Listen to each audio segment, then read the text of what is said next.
Jesus was not mythical. Jesus was not mythical.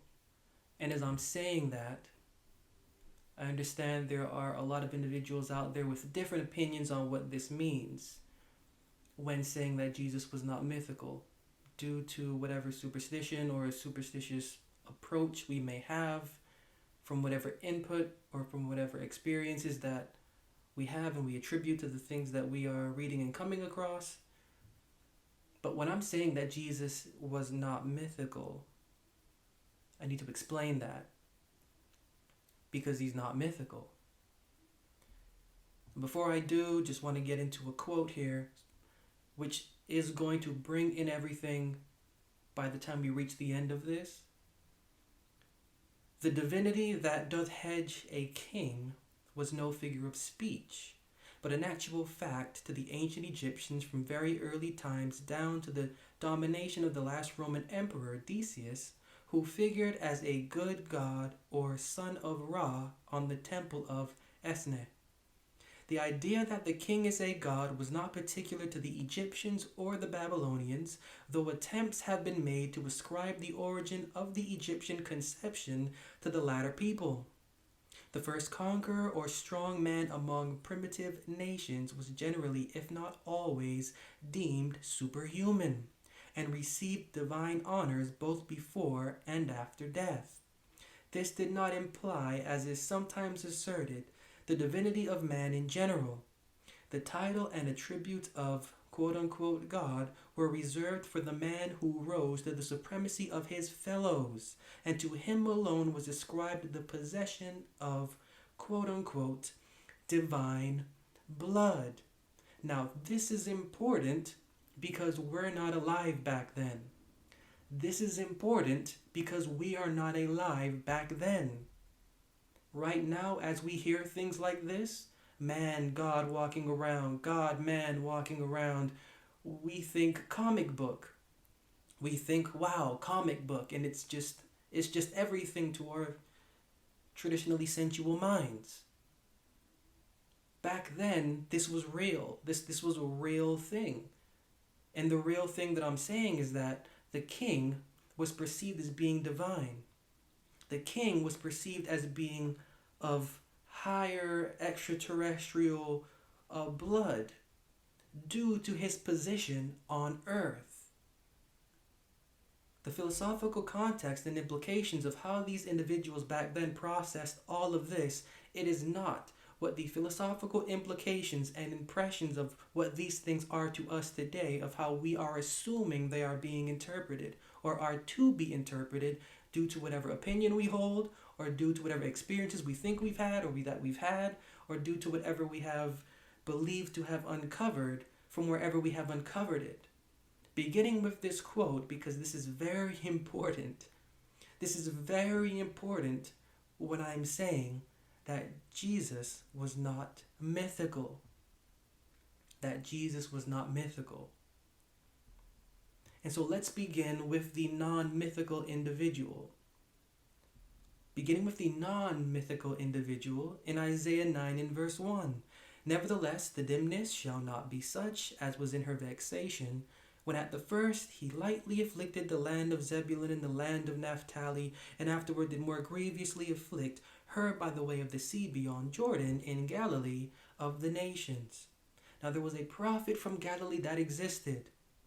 This individual was not born in the land of Judah. This individual was not of David's blood. This is an individual having the blood of Naphtali. This is an individual from Galilee in the land of Naphtali.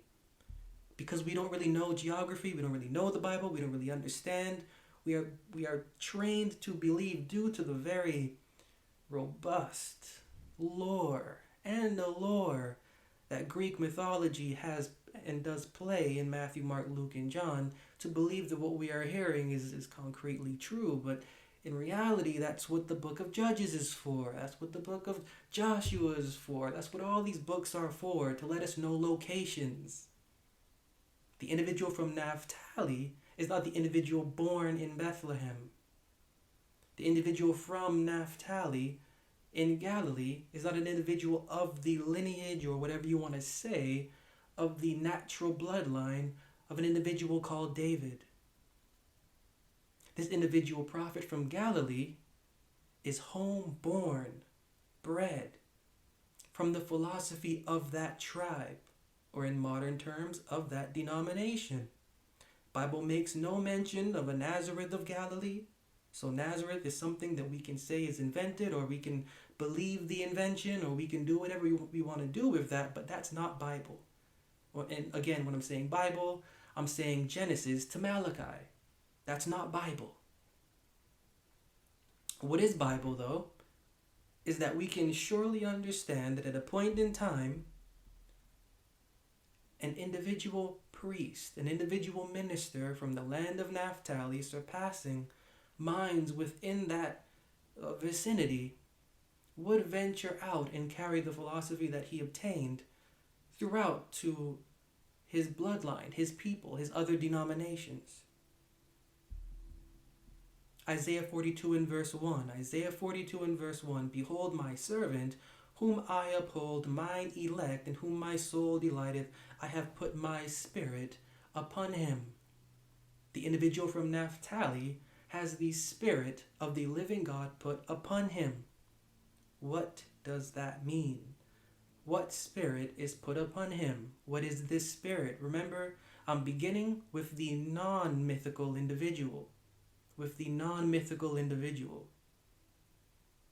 Isaiah 48:16, the Lord God and his spirit hath sent me. Now pay attention to these characters here, which I have drawn out in previous dialogues before. But this Lord God, this Lord, all capital G-O-D, is the one by whom this spirit is poured out into this individual. And we're going to see where this spirit is poured out into and how.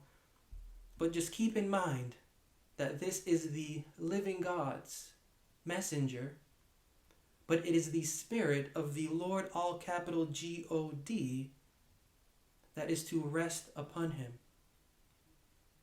Isaiah 61, 1 and 2. Isaiah 61, 1 and 2. The Spirit of the Lord God is upon me, because the Lord hath anointed me to preach good tidings unto the meek, hath sent me to bind up the brokenhearted, proclaim liberty to the captives, open the prison to them that are bound, proclaim the acceptable year of the Lord, and the day of the vengeance of our God. Now this same Spirit, and we know it's the same Spirit because it's the same, as you can see, Lord, all capital G-O-D. What this individual taught, the spirit this individual received, was one articulating the vengeance of the living God, was one articulating the day of the living God, which words and which terms are not literal. What vengeance can an invisible mind actually have? What day matters to an invisible thing? What prison should matter? This is all figurative language, and it is all language in reference to the character of the ministry that the individual is supposed to be articulating. The character of the ministry that this particular individual from Galilee within the land of Naphtali is supposed to be articulating by the Spirit that is moving him. Which Spirit is the Spirit of the Lord, all capital G-O-D.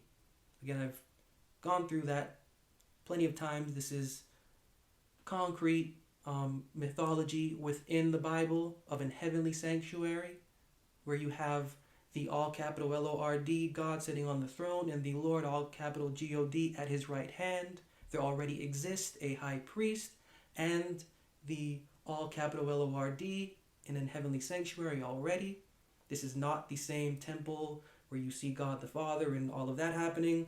This is Bible philosophy, articulated through illustration.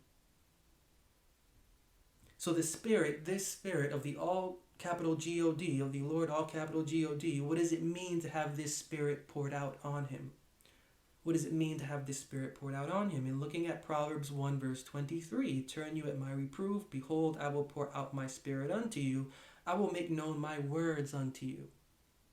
So there is a practical application for what this individual from the land of Naphtali, within Galilee of that land, is experiencing.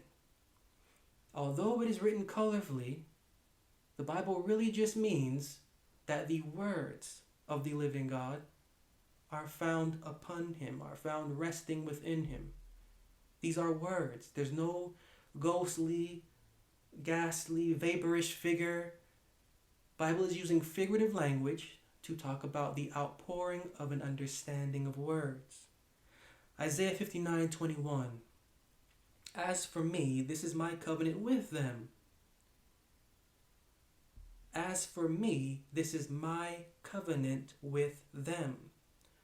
My spirit that is upon thee, and my words which I have put in thy mouth shall not depart out of thy mouth, nor out of the mouth of thy seed, nor out of the mouth of thy seed's seed. Again, clear.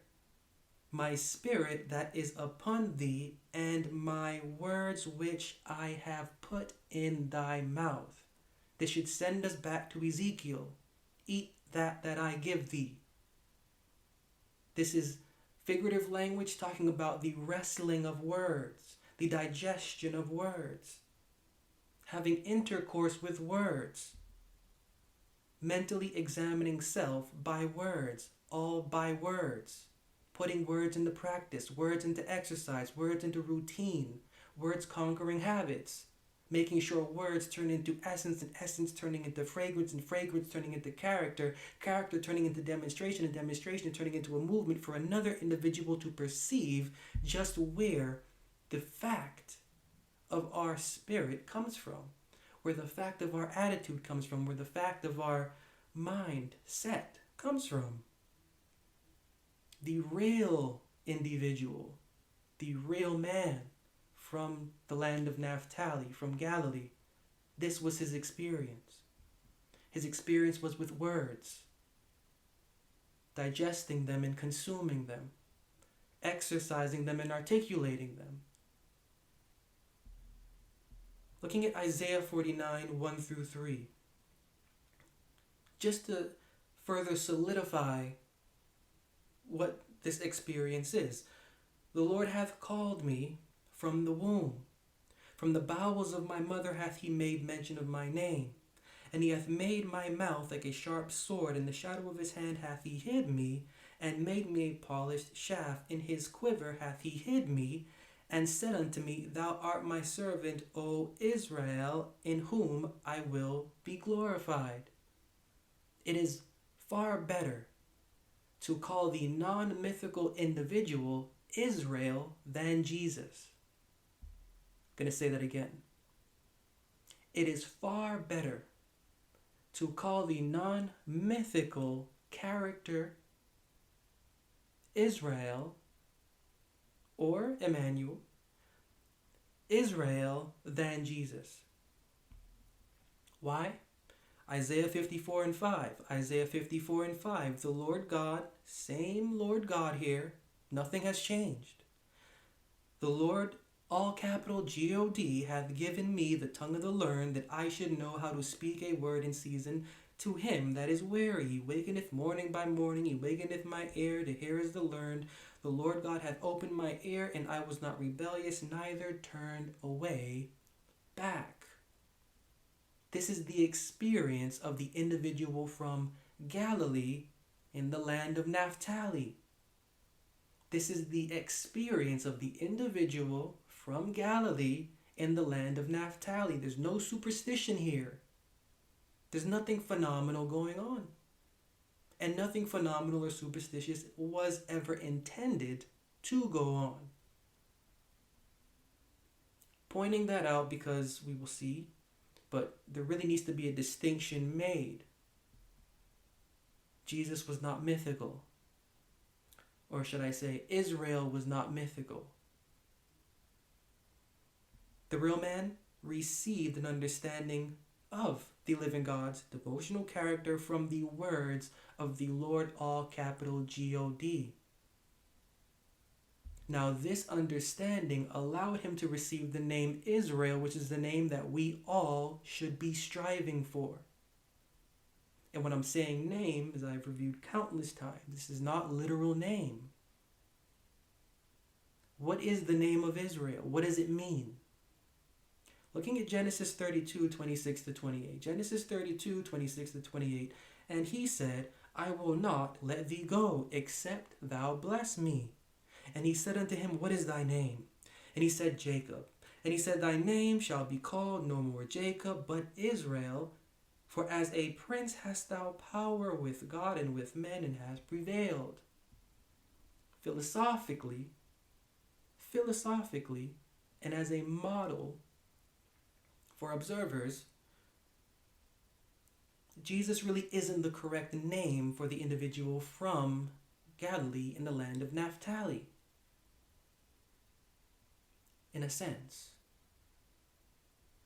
Sincerely, the individual should be understood as Israel, because his conversation's character mimicked or reflected Israel, or mimic or reflected one wrestling with the words of the living God until blessed by them.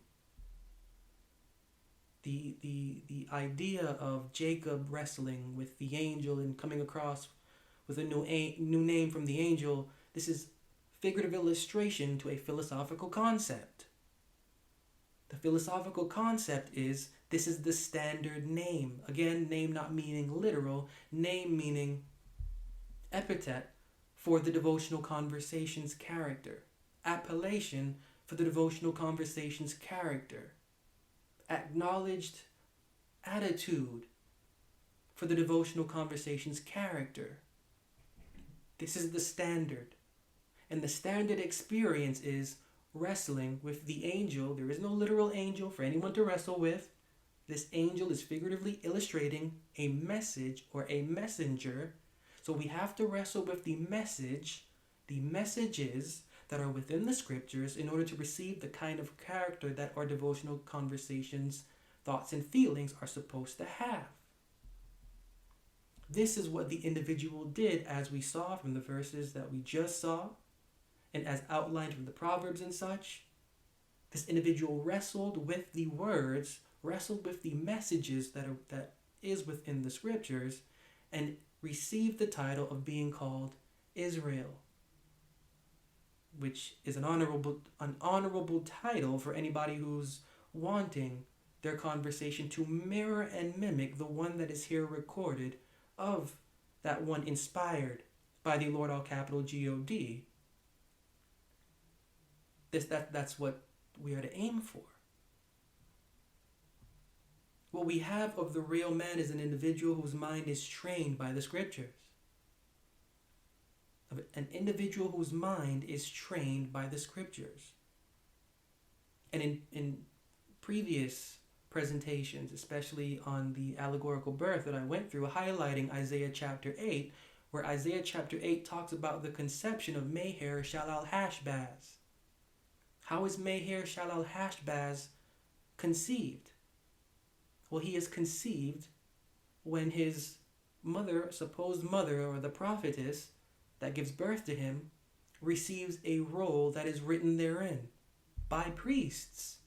Meher Shalal-Hashbaz is conceived by a roll.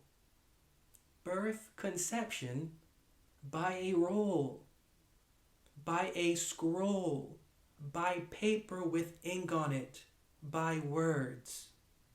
It's all figurative illustration concerning the non-mythical aspect of what the Bible is getting at.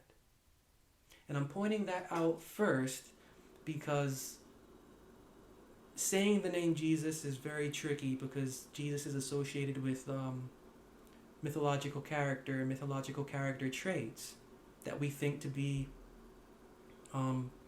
true, or that we think to be real. Now, this individual from the land of Naphtali, within Galilee, he existed. Was he a miracle worker? No. Was he a sorcerer? No. Did he walk on water? No. Did he die and resurrect? No. Is his blood the key to the world's salvation? No. No, emphatically. No. No. But the mythical and this is where we're going to be making our transition, but the mythical or the invented Jesus did everything you can connect to a religious hero, while also being played by a real person. I'm going to say that again. The mythical or the invented Jesus did everything you would expect a religious hero to do, while also being played by an actual person. And that actual person, the very foundation of that actual person, is Herod Agrippa I. The source, the beginning source. This is the New Testament character called Jesus. It is Herod Agrippa I. And in my presentation and presentations prior, I find that completely interesting because the authors of Matthew, Mark, Luke, and also John, they understand what they're doing. They understand what they're doing. Their work is not what we from a Western side of things, or we from whatever state of mind we are in. It's not what we imagine. That's not the original intention of these documents.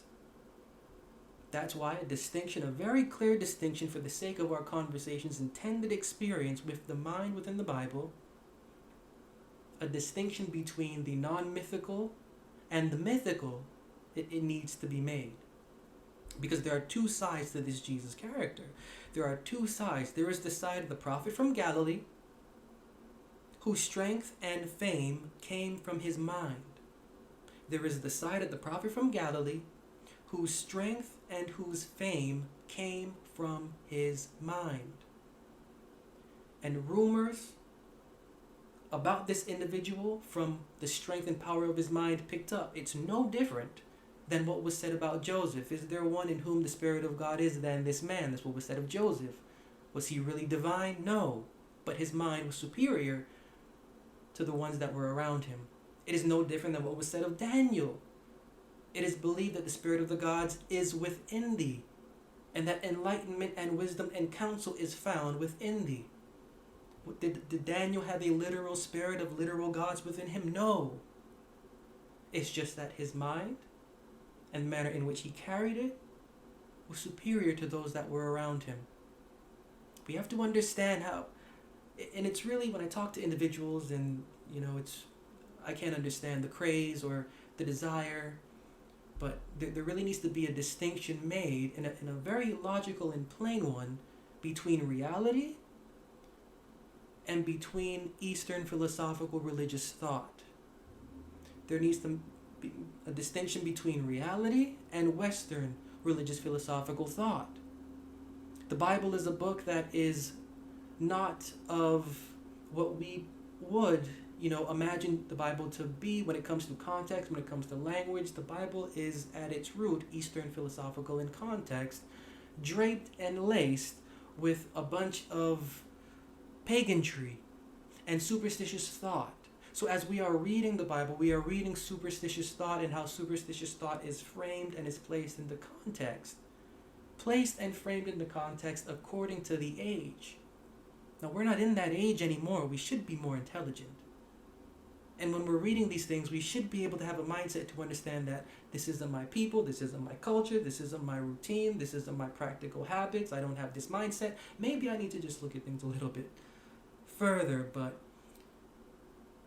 on the one side of things, there is the side of the prophet from Galilee, whose strength and whose fame came from his mind. And then there's the side of the mythological personality put onto that prophet from Galilee. There's the side of the prophet from Galilee. There's the side of the prophet from Galilee.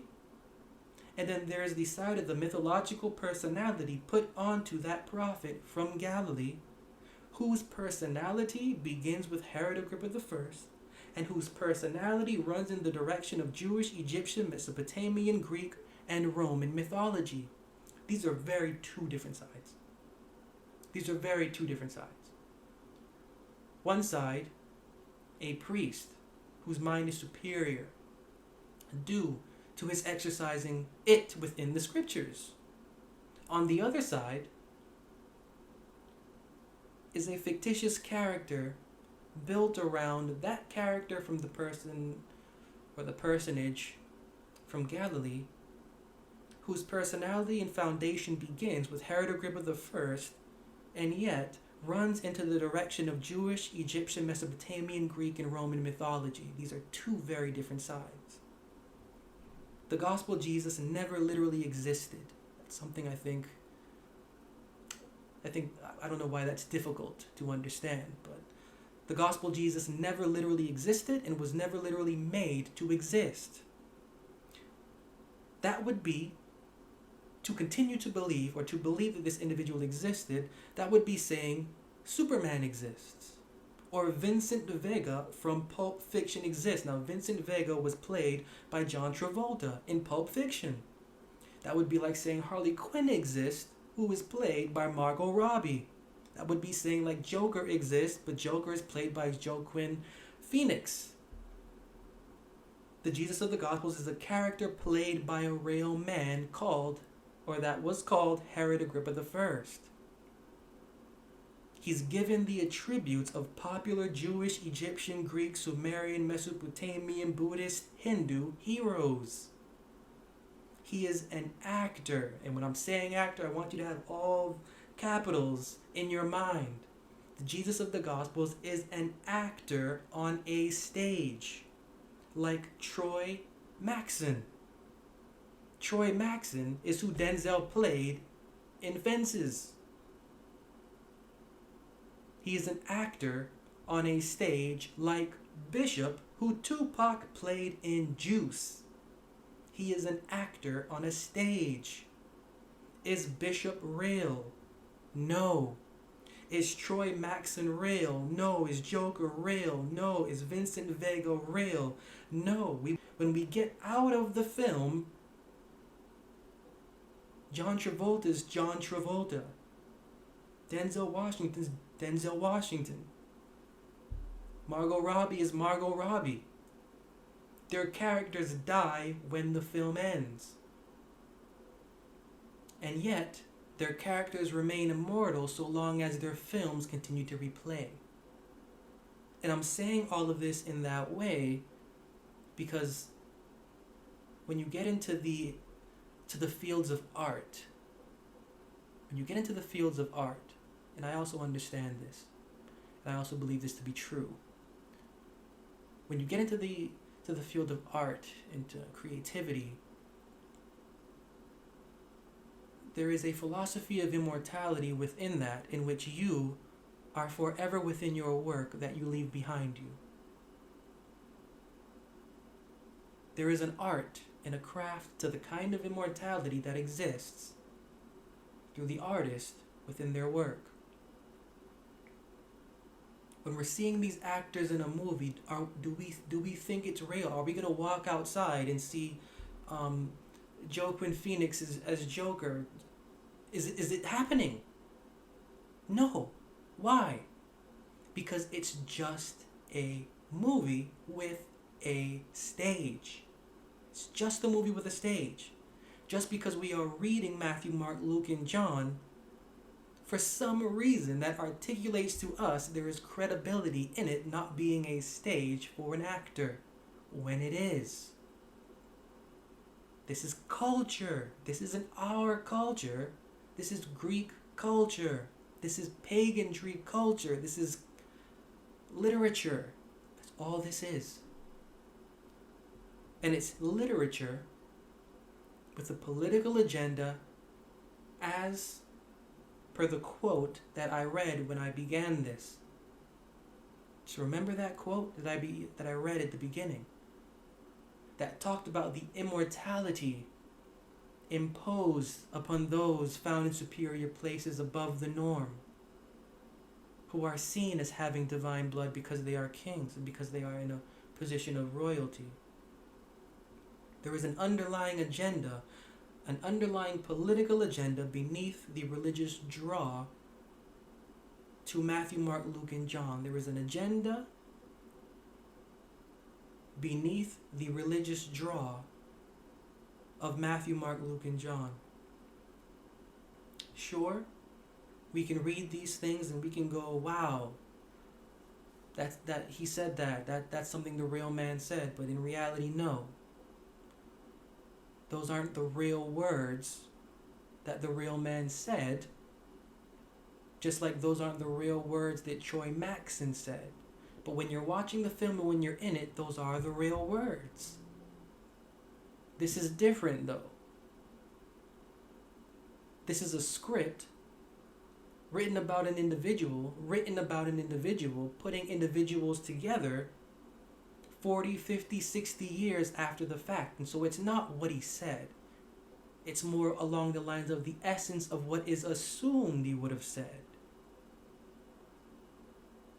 And more or less, while I take the stance that there is 0% chance of anything that the real man actually said in Matthew, Mark, Luke, and John, say that again, 0% chance of anything that the real man actually said,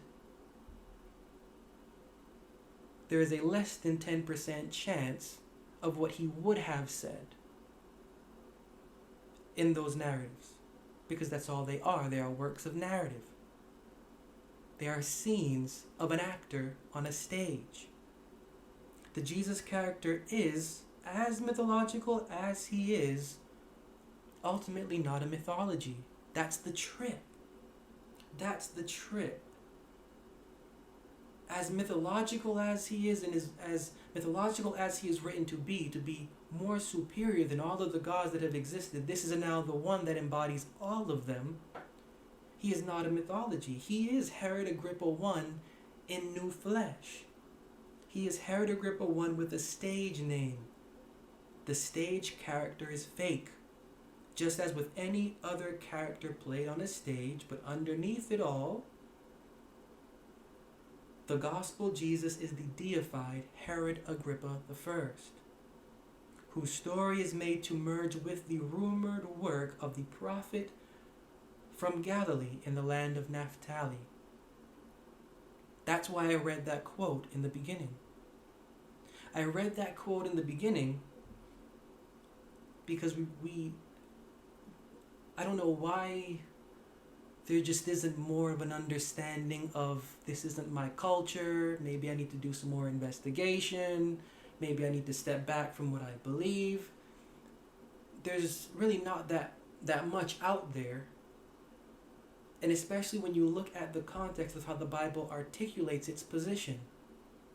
The Bible articulates its position very clear. And the authors of the Bible are writing in a very specific way that you can only understand if you study the routine of the authors that are writing. The Jesus character is absolutely mythological. Never existed. But only in the film does he exist. Bishop from the movie Juice never existed. He's not walking around, and even when the movie was finished, he never walked around. But so long as the movie goes on, Bishop exists. The person that played Bishop, the person that plays all these roles in films, these actors that are on stages of theaters, when they walk off the stage, they go back to their real name, their real entity, their real person, their real self. Their character is just a character. So when I say, and that's the trippy part, because there's a philosophical inquiry inside of this thought of me saying that Jesus is not mythical, because he is. But he's not mythical in the sense of that he is simply a stage name. Herod Agrippa I makes him real. The authors of Matthew, Mark, and especially Luke, especially the book of John, they understand more than their readers are, and especially the readers that are now far off in this age. They understand who they are writing about. They understand the time frame of which they are writing. They understand the narrative that they are concealing within their narrative. They understand it all.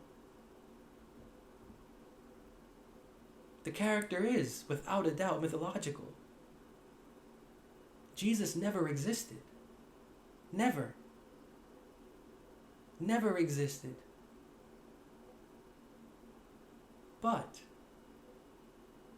when Herod Agrippa dresses up as Jesus, he does exist. The acts of Jesus throughout the land of the Jews are the acts of Herod Agrippa, the deified one of supremacy at that time. The chosen one, I should say. This is the Son of the Highest. Remember, as I explained in my presentation prior, culturally this people see the one on the throne as God. They see the one on the throne as God. The highest is King Herod. The Son of the Highest is the one that matches him. And there's only one that matches him in history, and it is his grandson. His grandson whom he named before he had a name. Does that sound familiar? His grandson who received his name before he received his name. Named after his best friend. Herod named him after his best friend. His real name is Marcus Julius Agrippa. Named after King Herod's best friend, just as in the narrative, he was called Jesus before he actually received the name. Same story, same history, characters are revealed, characters are covered, because it's just a stage. It's just a stage. So when Denzel Washington puts on Troy Maxson, it's just a stage. When Herod Agrippa puts on Jesus, it's just a stage. This individual never existed. He is the deified stage character of Herod Agrippa I, written down. Written down. Whenever you want to see Herod Agrippa alive, turn on the TV and open to the book of Mark and Luke. And now Herod Agrippa lives, but now he's called Jesus. It's no different than what we do today. This is just in written form. So we need to realize this. We need to realize this. We need to make a distinction, a willing distinction, because our devotional conversations, thoughts, and feelings hinge on us willingly making this distinction. If that real man from Galilee had to come back alive today, and to see that somehow his career was transformed into a mythological character, what do you think he would say? Do you actually know the real individual to answer that question? And if you do, and if you think you do, are you going to continue to buy tickets to see the stage act of him? Or we can follow the devotional narrative that is given of him. This individual exercised his mind consistently and retained the name not Jesus, but Israel. I'm pretty sure the real man would tell anybody paying attention to him, be called Israel. Understand the routine for being called Israel and do it. Be Israel. And so a distinction needs to be made for the sake of our devotional conversation. And when I'm saying, and that's why it's important again to pay attention to the languages I'm saying, is when I'm saying Jesus is not mythical. There's a lot that goes into that sentence. That's a loaded sentence. And philosophically, and then politically, there are answers that one can give. But just have to remember that there is a real man from Galilee, and there is a mythological personality put on him, whose mythological personality is played by Herod Agrippa I and is laced into the direction of paganry. Now, for the sake of our conversation, our devotional conversation, it is better to take on the name that that individual from the land of Naphtali ascribed to than anything else.